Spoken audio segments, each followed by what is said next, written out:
Урматтуу мусулман бир туугандар, бүгүн силер менен Муддассир сүрөсүнүн 38 аятынан баштап туруп 47 аятка чейин иншалла түшүнүүгө аракет кылабыз. Бүгүн силер менен иншалла бул аяттарга токтолобуз. Муддассир сүрөсү 38 менен 47 аяттары. 38 менен 47 аяттары.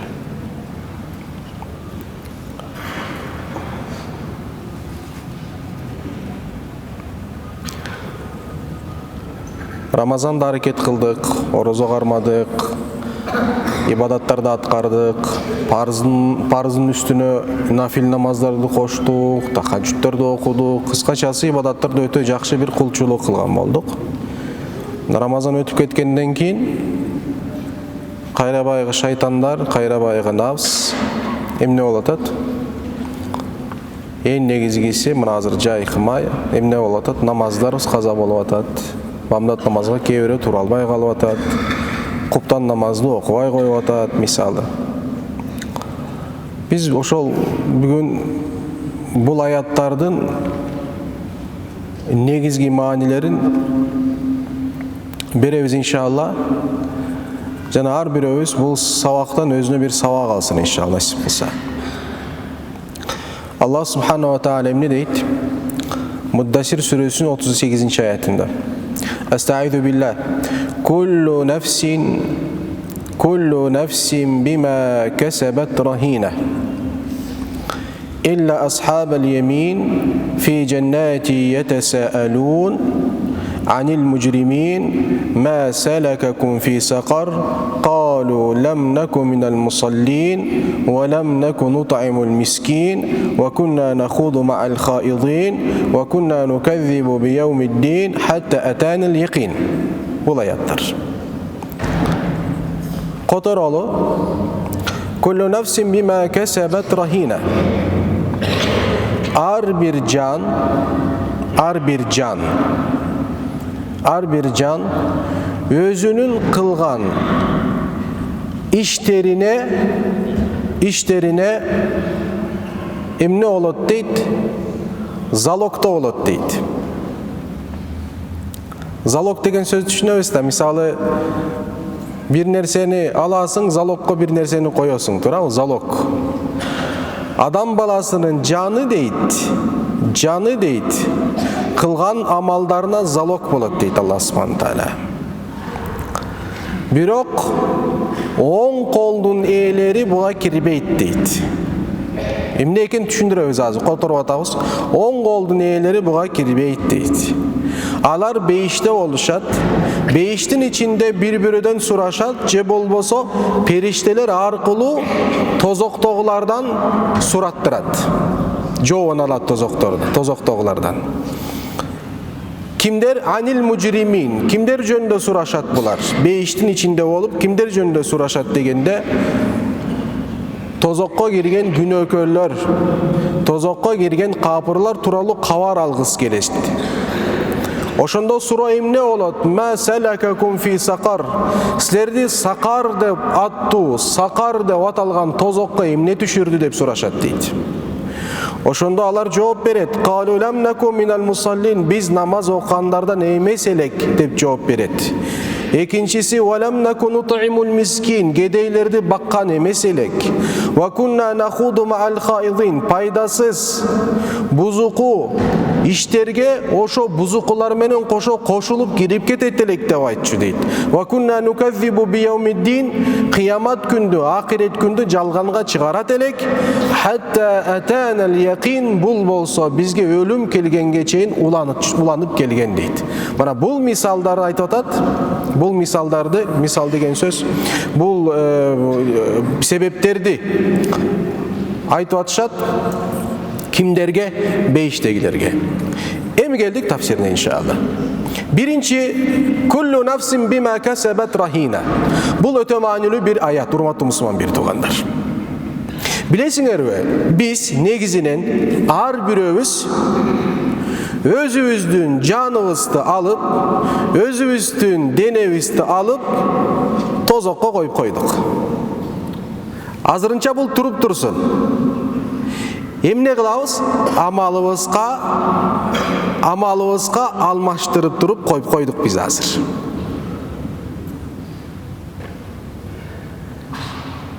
Алла Таала буйругандай амал кылып туруп, Алла Таала бизге кандай буйруган болсо, ошондой жашоо өткөрүп туруп, Кудай Тааланын астына түшкөндө, мына ошол денебиз бизге кайтарылат. Денебиз бизге кайтарылат. Кайтарылат деген сөздүн мааниси бейишке киресиң деген сөз. Ошон үчүн биякта залог деген мааниси ошол. Ар бирөөбүз коюп койгонбуз денелерибизди. Мына туруп турсун, мен амал кылайын, амалга жараша анан денемди мен сатып алам деген сөз. Амалыма жараша денемди эмне кылам? Сатып алам деген сөз. Илля асхабал ямин, бирок Алла Тааланын кулдары бар. Алла Тааланын кулдары бар. Булардын жери бейиш дейт. Булар бейишке киришет дейт. Оң колдун ээлери деп атат. Оң колдун ээлери кимдер дегенде, баягы Адам алейхиссалам жаратылганда, Адам алейхиссалам жаратылат. Эң биринчи Алла Тааланын кулу Адам алейхиссалам. Ошол Адам алейхиссалам жаратылбастан мурун, билесиздер, Алла Таала рухтар аламын жаратат.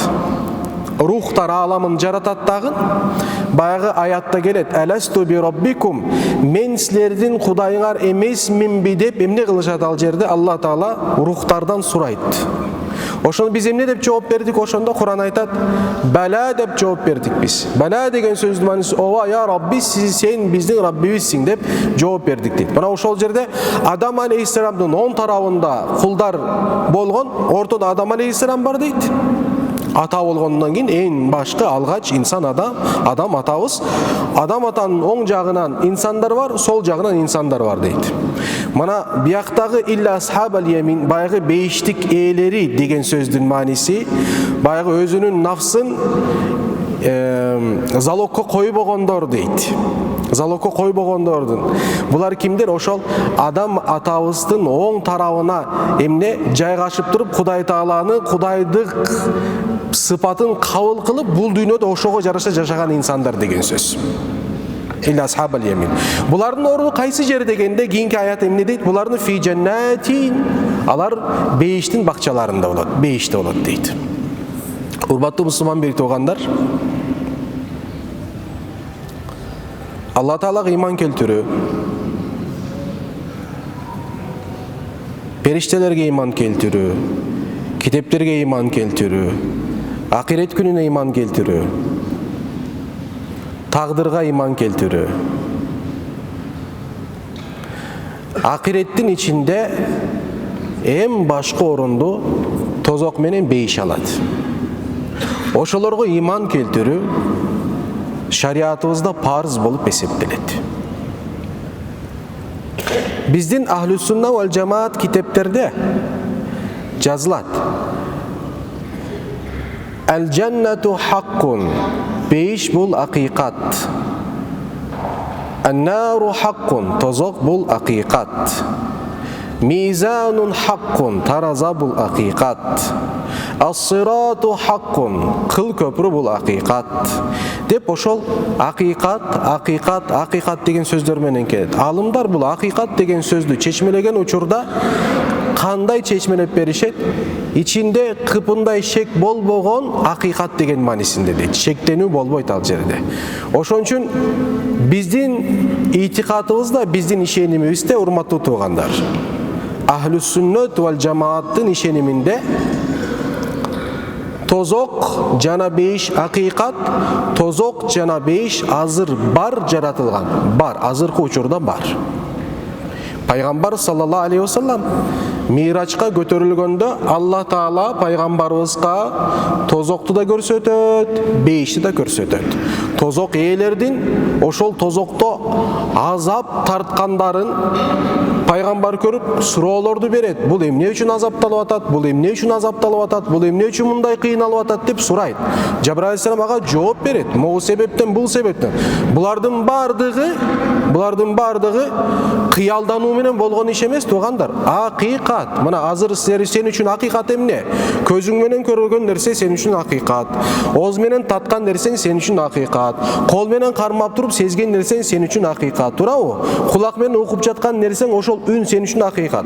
Мына бул көзгө көрүнгөн нерсе кандай сен үчүн акыйкат болгон болсо, бул мечит сен үчүн кандай акыйкат болгон болсо, жанда отурган адам кандай акыйкат сен үчүн акыйкат болгон болсо, айта аласың жандагы адам менин жанымда отурган кишим бир тууганым акыйкат эмес деп айта аласың да. Дини терминде акыйкат эмес деп айта аласың да. Же бүгүнкү күндү бул акыйкат эмес деп айта аласың ба? Айткандар бар. Саентология башка пикирлер бар. Айтат, бул дүйнө өзү материалдыктан эмес, бул дүйнө эмнеди кыялдануудан түзүлөт дейт. Сен өзүң кыялданганың үчүн ошол кыялданууга жараша сенин тегерегине дүйнө түптөлөт деген сөздөр бар. Булардын эч кандай бир эмеси жок, тыянагы жок. Бул жөн эле утопия болгон, гипотеза болгон, анан эч кандай бир эмеси жок болгон бир сөз булардын бардыгы. Эми сен мусулман катары көрөсүң, угасың, жыттайсың, кармайсың, бир мусулман катары. Сен айта аласыңбы? Бүгүнкү күн акыйкат эмес деп айта аласыңбы? Менин колумда бар болгон нерсе бул акыйкат эмес деп айта аласыңбы? Айта аласыңбы? Айта албайсың. Себеби бул акыйкат болуп атпайбы? Булардын бардыгы бир акыйкат болуп эсептелет. Ошондой эле пайгамбарыбыз бейишти көрдү, акыйкатты көрдү. Сен бул көзүң менен эмнени көрүп аткан болсоң, пайгамбар ошол көзү менен көрдү. Жүрөктүн көзү менен, же башка көз менен, же руханий аламда эмес. Анда нерсе. Кадимкидей пайгамбар саллаллаху алейхи көз менен көрдү булардын бардыгы. Пайгамбардын миражы туугандар, пайгамбардын миражы көккө көтөрүлгөнү денеси менен болгон. Риваяттарда келет, пайгамбар бир жолу денеси менен көтөрүлдү, 30дан ашык жолу руху менен көтөрүлдү деген эмелер бар. Китепте жазылган эмелер бар, кабарлар бар. Денеси менен көтөрүлдү. Себеби риваятта келет, пайгамбар саллаллаху алейхи кайра кайтканда дейт, пайгамбардын төшөгүнүн жылуулугу кетелек болчу дейт. Мушриктер келип туруп айтат, сен ошончолук болгондон кийин Акса мечитинде, Иерусалимдеги Акса мечитинде канча минбар бар, канча эшик бар, канча тиги терезе бар, канча эме бар, ошону айтып бер дегенде пайгамбарыбыз айтып берген булардын бардыгын. Кыскача айта турган нерсем, тозокту да пайгамбарыбыз көрүп келди, бейиште көрүп келди. Бул адам баласынын, же мусулмандардын, же кимдир бирөөнүн, же пайгамбар саллаллаху алейхи вассалам өзүнүн Кудай сактасын, өзүнүн ойлоп чыгарган бир сөзү эмес бул. Пайгамбардын өзүнүн ойлоп чыгарган бир сөзү эмес туугандар.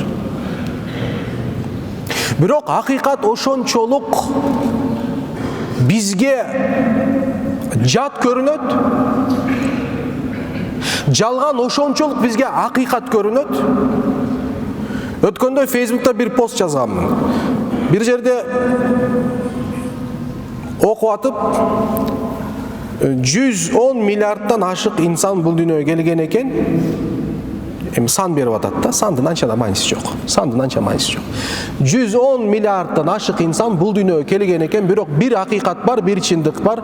Бирөө да өлүмдү жеңе алган эмес. Деп жаздым эле. Асында караса, адамдар өлүм маселесинде сөз кеп колгогон жок. Маселе эмнеге? Санга такалып атат да. Тияктагы талаш, тартышуу, ызычуу эмнеде болуп атат? Санда. Бирөө чыкты, бул андай болбошу мүмкүн. Бул туура маалыматпы? Кайдан алды? Тигиндей мындай. Маселе. Тууганым, маселе сандабы? Миллиард адам келсин, 100 миллиард адам келсин, 200 келсин, 10 келсин, азыркы 7,5 миллиард болсун, айырмасы жок. Бирөө да азыркы убакка чейин бирөө да өлүмдү жеңе алган жок. Акыйкат бул эмеспи? Ия. Акыйкат санбы же акыйкат өлүмбү? Мен үчүн өлүм, бирок сен үчүн сан болушу мүмкүн. Эгерде сен акыйкатты акыйкат катары кабыл албай жатсаң. Мына ошол себептен эмне дейт могу жерде? Тууганым, бейиш хак, акыйкат. Тозок хак, акыйкат. Куранда тозоктун ар түрдүү аттары менен кошо 100дөн 200дөн көп тозок сөзү кайталанып келген туугандар. Алардын бирөөсү бул. Bay beyiştiklerim ne de atat? Tozokko түшкөндөр жөнүндө сөз сүйлөп атканда сурашат. Же тиякта бир танышы бар тозокто, өзү бейиште, иншалла барыбыз насип кылган болсун. Амин, амин, амин, амин. Тозокто же тууганы, же бир танышы, же бирөөсү, же такыр эле бейтаныш болгон бирөө тозокто кыйналып жатат ал жерде. Ошолор жөнүндө булар маалымат алгысы келип атат бейиште. Анан же бирөөдөн сурайт, же болсо периштеден сурайт. Периште айтат: барып билип келгилечи, тетиги жерде азапталгандарды эмне себептен тияка түшүп калышты деп ятасаалун. Фи джаннатин ятасаалун. Бейиштин ичинде бирок сурап атышат. Ятасаалуна, сурап жатышат. Анил мужримин, тозоктогулардан. Ма салакакум фи сакар. Периштелер келип туруп ошол тозокто жаткандарына айтат: эй тозоктун ээлери, ма салакакум фи сакар. Сакар деп аталган тозокко силерди түшүргөн эмне? Айткылачы, бул жашоодо, дүйнөдө эмне кылдыңар силер? Кайсы иштин аркасынан бул жерге келип калдың?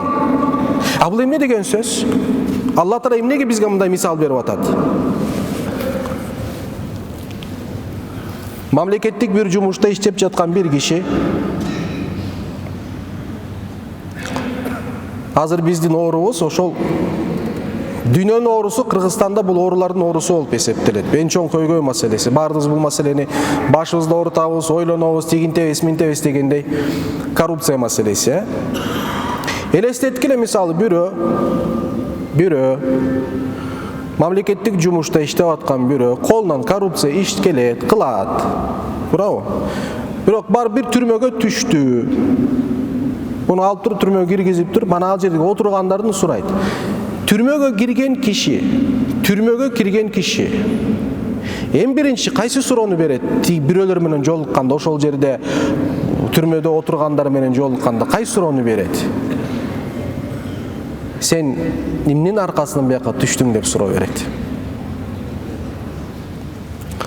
Бирөө айтат: манчалык миллиондогон акча жедим, ошол себептен түштүм дейт.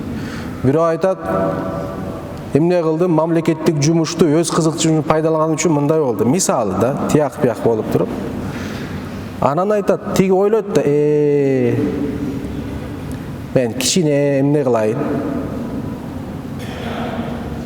Акылды болоюн. Эгерде мен буларга окшоп кыла турган болсом, анда менин да акыбатым кайсы жер болот? Бул жер болот деп ойлонсун үчүн. Мисал тияка кетпей эле койгула, себеби ал мисалды бердим го, бирок ал мисал толук менен муну чагылдырбай, себеп дегенде аз адам баласы андан да коркпой калды. Туурабы? Андан да коркпой калды. Көзгө көрүп жатат, мындай кесилип атат, дегенде мындай, аны токтотпойт ал дагы. Жейин, ичейин. Бирок мисал ошол да. Эмнеге бул мисал берилип атат? Бунун мисалында да. Башкача айтканда, сен тозокко түш элек, ошол тозокко түшкөндөрдүн эмне себептен түшкөндүгүн үйрөн дагы, ошол нерсени алыс бол дагы ал жерге түшпө деген сөз да. Маселе бул. Ошол себептен Кудай Таала сөз: "Ма салакакум фи сакар". Сакар деген тозок. Тозоктун оттору өтө эмелери, жерлери, анан өзгөчөлүктөрү көп да. Вайл деген тозок бар, сакар деген тозок бар, жаханнам бар, нар, өтө толтурат. Сакар деген тозок. Ма салакакум фи сакар. Периштелер сурап атат дегилер. Сен эмнеге бул жерге түштүңөр дейт. Эмне кылдыңар бул жерге түштүңөр дегенде, булар 4 нерсени айтат, туугандар. 4 себептен биз тозокко түштүк деп айтат. Төртөөнүн биринчиси лам калу, алар жооп беришти. Лам наку минал мусаллин. Биз 5 убакыт намазды окугандардан эмес элек. Бул биринчи. Тозокко түшүүнүн биринчи себеби 5 убакыт намазды окуган жокпуз. Бул биринчиси. Урматтуу мусулман бир тууганым, буну унутпа.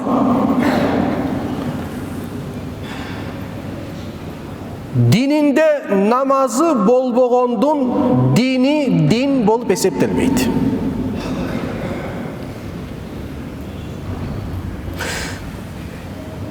Müslümandın жашоосунда namaz болбосо, biz itikatta Müslüman emes деп айтпайбыз. Бирок анын мусулмандыгы Кудайдын асында bir кыпынга ээ эмес.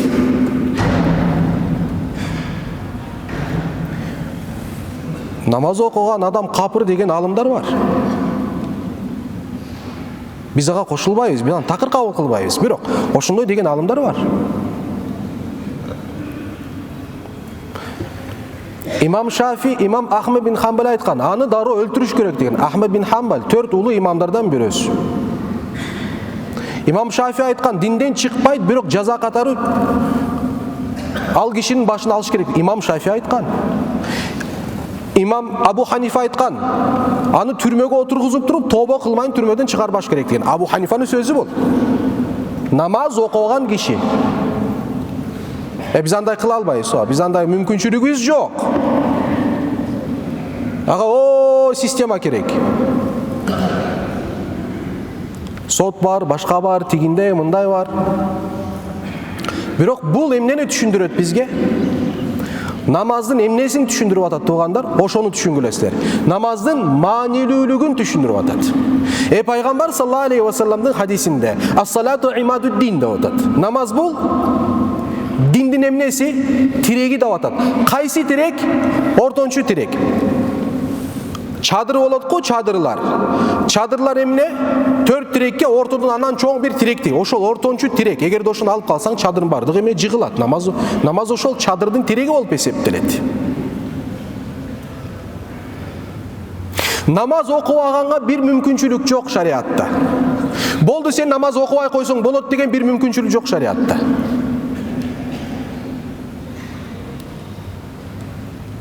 Тура албасаң отуруп окуйсуң. Отуруп окуй албасаң жатып окуйсуң. Жатып окуй албасаң ишарат менен окуйсуң. 100% денең иштебесе көз менен, каш менен намаз окуйсуң. Намазды таштаганга бир да уруксат жок Алланын дининде. Жок уруксат. Намаз окубай койсоң болот деген жагдайларды таба албайсыңар. Аятта таба албайсың, хадисте таба албайсың, имамдардын сөзүндө таба албайсың, алымдардын сөзүндө таба албайсың. Эч ким бирөө аны айта албайт. Исламдын 5 шарты бар. Исламдын 5 шарты бар. 5 эмне себептен болбойт. Анда нерсе жок экенин эми түшүнөсүң азыр. Исламдын эмне 5 шарты бар. Калимату шахадат бар. Ашхаду ан ла илаха иллаллах ва ашхаду анна Мухаммадан абду ва расул. Өмүрдө бир жолу айттың бу, кутулдуң, бул парздан бүттү. Алла сени бүттү сурабайт, өлүмгө, кыяматка чейин сурабайт. Ашхаду ан ла илаха. Бир жолу айттың, жетиштүү жашооңдо. Андан кийин эгерде капырдык кылбаган болсоң деген сөз да, түшүн, айнан айын.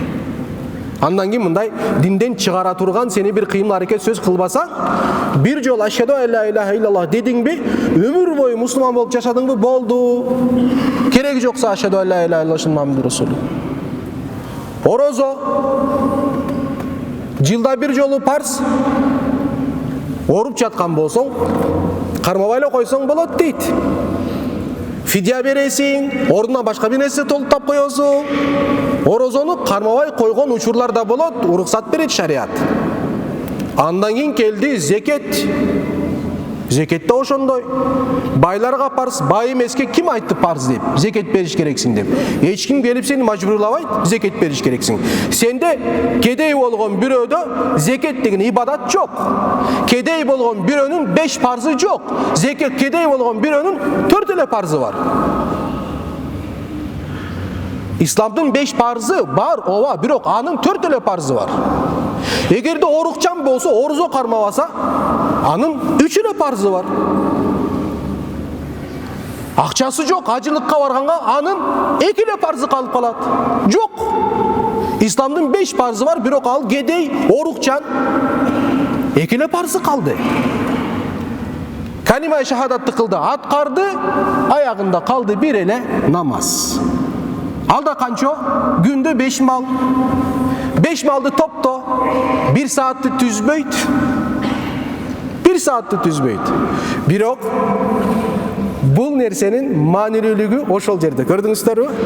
Эми ошол бир калган элестеткиле да. Исламдын 5 шартынан бирөөгө бирөө эле калып атат намаз. Аны да кылбай койсо анда эмне дейсиң? Аны да кылбай койсо эмне дейсиң? Ошол себептен шариат эмне деп атат? Эй, намаз окубаганга сага эмне дейт эле? Биздин түшүктөр турган илажы жок дейт, илажы жок. Бүттү. Ошон үчүн айтабыз, мусулман болгон бирөө 5 убакыт намаз окуш керек, бүттү. Мен мусулманбы, 5 намаз окуш керек. Башка жол жок. Башка жол жок. Ошол себептен алымдардын эми сөзүнүн маанилүүлүгүн түшүнгүлө тургандар, Бирөө айтат түрмөгө отургузганмаш керек, бирөө айтат келлесин алыш керек деп атат да. Бул намаздын, бирок намаз окугандыгы үчүн тарыхта келлеси алынды дегенде бир да факт таба албайсыңар. Түшүнүктүүбү? Айтты деп эле кылды деген маанисинде эмес. Сен мусулмандар ошол түшүнүшчү, кой, намазды окуйлу. Намазды окуйлу, Аллахтын ибадатын аткаралы. Бул өтө маанилүү. Бул өтө. Ошол себептен тозокко түшүрүүчү биринчи фактор эмне экен Сакарга? Лам наку минал мусаллин. Биз намаз окугандардан болгон эмес элек деп айтчу. Бирок бир нерсени айтайын тугандар. Намазда исламдын 5 шартын бардыгы бар. Намаздын ичинде исламдын 5 шарты бардыгы бар. Ашхаду ан ла илаха иллаллах ва ашхаду мухаммад расул барбы жокпу намазда? Тахиятты окуйсузбу? Ашхаду ан ла илаха иллаллах ва ашхаду анна мухаммад расул. Окуйсуз? Барбы биринчи шарты намазда? Бар. Орозо барбы намазда? Орозо бар. Тыйылуу деген эмне? Орозо бул тыйылуу. Жеп ичүүдөн тыйыласың. Накта орозо бир гана жеп ичүүдөн тыйылуу эмес. Тура эмеспи? Көздүн, тилдин, башканын тыйылуус. Намаз тыйылуу. Аллаху акбар деген менен эмне боласың? Тыйыласың. Эмнеден тыйыласың? Жеп ичүүдөн тыйыласың, жаман иштерден тыйыласың, дүйнөлүк сөздөн тыйыласың, жүрөгүңдү Кудай Тааладан башкасынан тыйып коесуң. Бул орозо деп аталат. Намаздын ичинде орозо бар. Намаздын ичинде зекет бар. Зекет деген эмне? Зекет деген сөз, сен бир нерсеге ээ болосуң, ошол ээ болгон нерсени Кудай Тааланын ыраазычылыгы үчүн бөлүп туруп бир бөлүгүн эмне чыгарып Алла үчүн берип коесуң. Сен бул жерде адам баласынын эң кымбаттуу болгон байлыгы эмне? Убакыт. Убакыт. Ошол убактысын эмне кылат? Бөлүп туруп, я Рабби, сен мага 24 саат бердиң. 24 сааттын бир бөлүгү менен алып туруп, сага эмне атам мен? Зекетимди берип атам дейт. Зекет барбы? Зекет бар. Намаздын ичинде ажылык бар. Сен кайсы жерге карап туруп намаз окуйсуң? Каабага, Меккеге карап намаз окуйбуз. Каабага, Меккеге карап намаз окуйбуз. Пайгамбар саллаллаху алейхи вассаламдын бизге таштаган сүннөтү ошол. Биз намаз окуганда, Аллаху акбар дегенде, кулак какканда биз өзүбүздү Каабанын тегерегинде элестетиш керекпиз. Ошондой руханий абалга түшүш керекпиз туугандар. Ошондо чыдыгы намазыбыз болот биздин. Карасаңыздар, демек ислам эмненин тегерегинде? Намаздын тегерегинде. Ошон үчүн алымдарыбыз айткан: "Мен ла салата лаху ла дина ла". Кимдин намазы болбосо дини жок деп айтылат. А дин бул эмне? Дин бул эки нерсе дейт. Бир Кудай менен болгон байланыш, эки кулдар менен болгон байланыш. Бир Кудай менен болгон байланыш бул намаз, кулдар менен болгон байланыш болсо кийинки аят айтып атат. Экинчи себеп, тозокко түшүн экинчи себеби валам наку нут'имул мискин. Биз кедейлерди баккан эмес элек. Бул жакта алымдар айтат, бай болсок зекетибизди берген эмес элек. Бай болбосок болгон эмнебиз бар? Ошолордон бөлүшкөн эмес элек. Башкача айтканда, ихсан кылган эмес элек биз.